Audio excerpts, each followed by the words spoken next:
Hi, my name is Neeraj Sharma. आज हम बहुत ही इम्पोर्टेंट फाइनेंशियल टॉपिक के बारे में डिस्कस करेंगे, जिसका नाम है डेट टू इक्विटी रेशियो।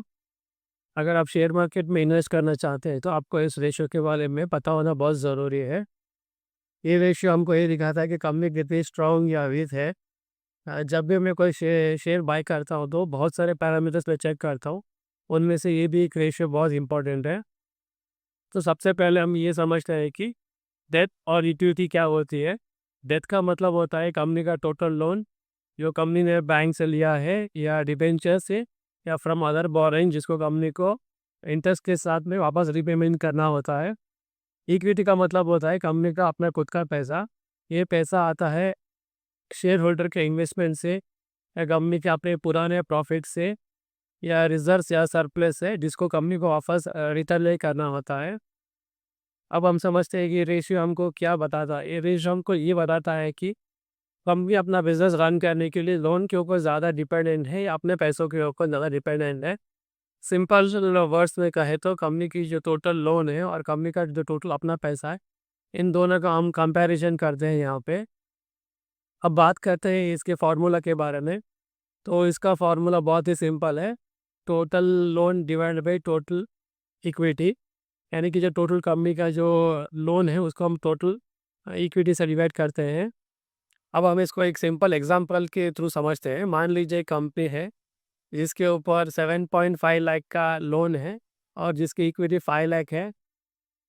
तो इसका डेट टू इक्विटी रेशियो 1.5 होता है। हम इसमें 7.5 लाख लोन को टोटल इक्विटी 5 लाख से डिवाइड करेंगे, तो हमको 1.5 का रेशियो मिलता है। ये 1.5 रेशियो हमको क्या दिखाता है? ये 1.5 रेशियो हमको ये डिनोट करता है कि कंपनी पर आपने 1 रुपये इन्वेस्टमेंट के सामने 1.5 रुपये का लोन है। मतलब कंपनी अपना बिजनेस रन करने के लिए लोन के ऊपर ज़्यादा डिपेंडेंट है। अब हम बात करते हैं कि यूजुअली ये रेशियो कितना होना चाहिए। यूजुअली ये रेशियो लेस देन 1 होना चाहिए। तो एक कंपनी रिलेटिवली सेफर मानी जाती है। अगर ये रेशियो बहुत ज़्यादा हो, तो उन कंपनीज़ के ऊपर लोन का बहुत प्रेशर होता है।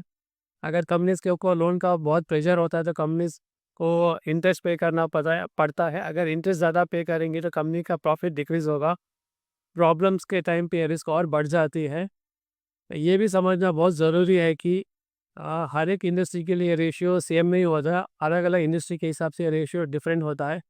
जैसे बैंक्स और इंफ्रा कंपनीज़ के लिए रेशियो अलग होता है और एफएमसीजी और आईटी कंपनीज़ के लिए रेशियो अलग होता है।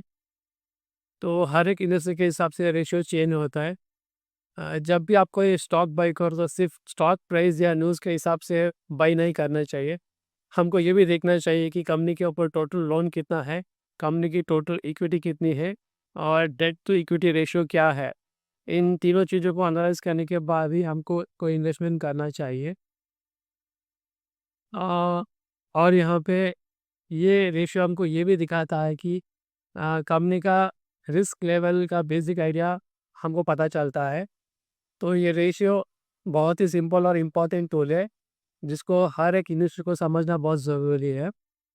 ऐसे ही इंफॉर्मेटिव वीडियोस के लिए मेरे चैनल को लाइक और सब्सक्राइब करें, इस वीडियो को शेयर करें।